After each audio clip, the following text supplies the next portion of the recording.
Good afternoon. This Thursday, February 16th. We are past the halfway mark now for the price discovery period for federal crop insurance. Make sure you contact us at heartlandinvest.com to discuss our optimizer for your federal crop insurance to make sure you get the best coverage for the best price and the way we can help you through this. If you've not been seeing the results you would like over the past years with your current agent, check us out and we'll give you an opportunity to see our optimizer.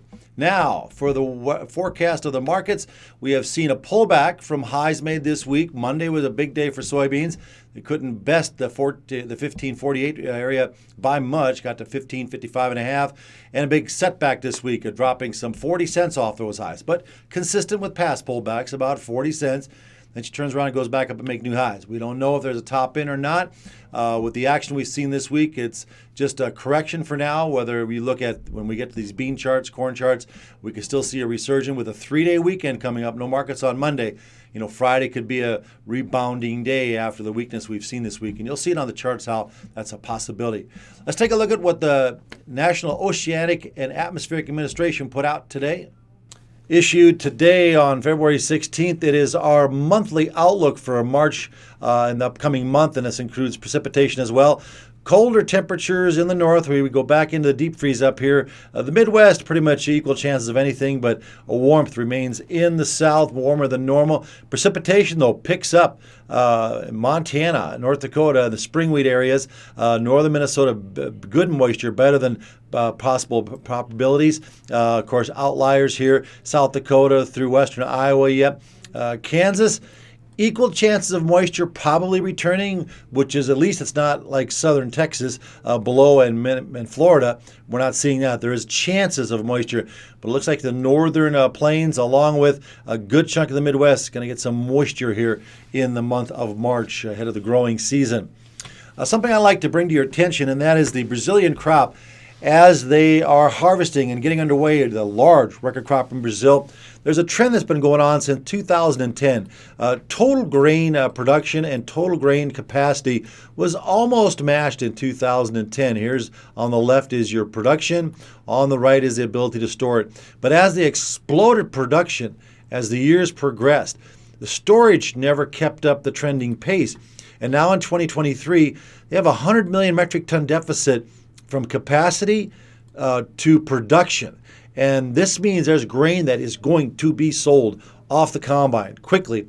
And here is Brazil on a ratio for storage versus the U.S. They don't have the ability to hold. They're going to move this grain. Their basis is collapsing. China is kind of hanging in the wings right now to get a better price. But these beans, they will move. And so as beans try to recover in price, there's going to be reluctance as far as new high potential being made on the bean side, with availability likely going to all to Brazil, and the U.S. will be left out other than our normal regular business we get from our neighbors. Corn, okay, today after the high made early this week, a 3-day retreat just to hit the 200-day moving average, which is the purple line. Now, I will add, this is the May contract. It rolled on to the continuation today, but they're only a penny apart, so you get the same look anyway. We hit the 200-day moving average. There's nothing here to imply that this is a top, other than looking at what has happened in the past, but we have to get a break through the purple line in order to confirm it. So 3-day weekend coming, on Friday, we probably get a bounce in here. Whether we turn higher yet and make the measured move theory from this leg, when you measure it from here, says we could go to 698, 702. We'll see if the 3-day weekend brings us something concerning for the corn production in Argentina from March weather.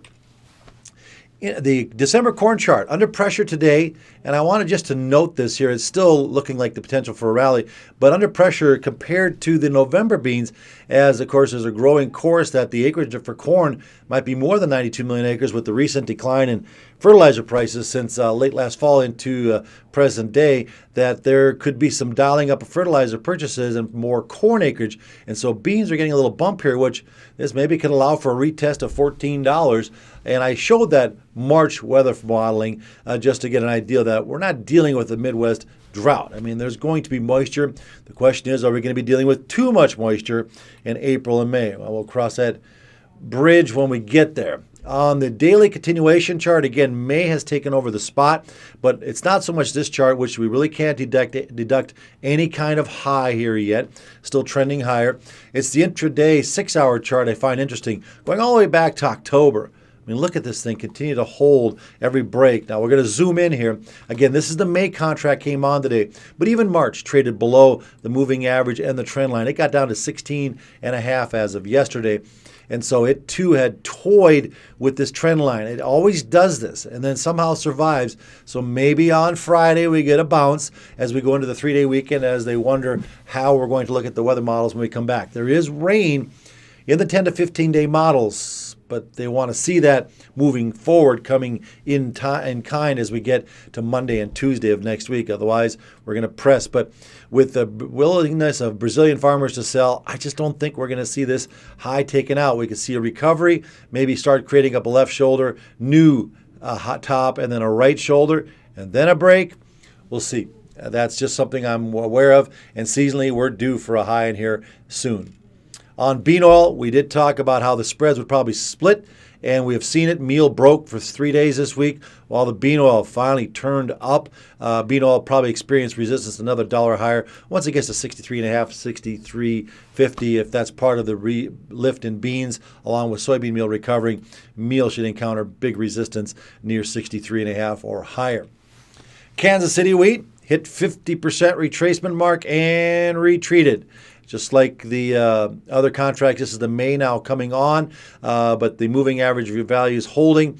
3-day correction, maybe a weekend bounce coming. And of course, we have our 6-day cycle turn, which occurs March 3rd, Friday, into March 6th, Monday.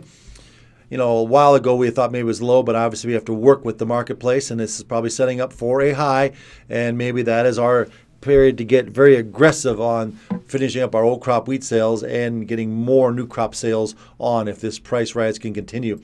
March 19th is the date that has to be extended for the safe grain corridor. I would say about the weekend of March 6th is probably going to time out when heavy talks are concerning that safe grain corridor, and the word salads that Russia will be creating probably might create that fear into that price range. Chicago wheat stalled under the 38% retracement. We talked about how important in the newsletter yesterday 762 is, as it couldn't get above it on a closing basis. Now it is. Now it did roll to the May contract today, but the March spot did get to 62.5 today and turned up. So we'll see, maybe this will match Kansas City and we get something even stronger into the opening of March, if that is how we seem to be panning out. Gold hitting substantially into our 38% retracement of the fall low marked from that opening of February high, hitting that was the 1838.7 mark, and you can even see the moving average was at 1838.90, and today's low of something like 1836.5 turned up. Little later than the moving average, the turn date is anticipated, but a lot of these are never perfectly on. They always can be off a few days. Here they're off a few days. Sometimes they're spot on, but I think we're in an element where we could probably get a bounce on this gold into the new month, as the gold market typically likes to rally from fall into the opening of March. Maybe not a new high, but probably some kind of recovery bounce could be experienced on gold here while they mishmash what the Federal Reserve is going to do with the jobs number, the CPI, and today's PPI numbers, which show inflation is staying sticky. Crude oil tagged earlier in the week our moving average resistance, the 79-day exponential moving average, an initial break. This could be an A break, A and a B wave bounce, and still a C wave decline into the 21st, 22nd. We think that should mark some kind of a low again, and maybe we're getting some kind of basing action that's in a triangle formation, more of a flat bottom, flat topped ascending triangle, that maybe we start launching out of here into what will likely be a summer again oil rally, but more importantly, will there be problems with the refining process, which really pinches prices? This is Eugene Grainer with Heartland Investor Capital Management. Hope you find this information useful.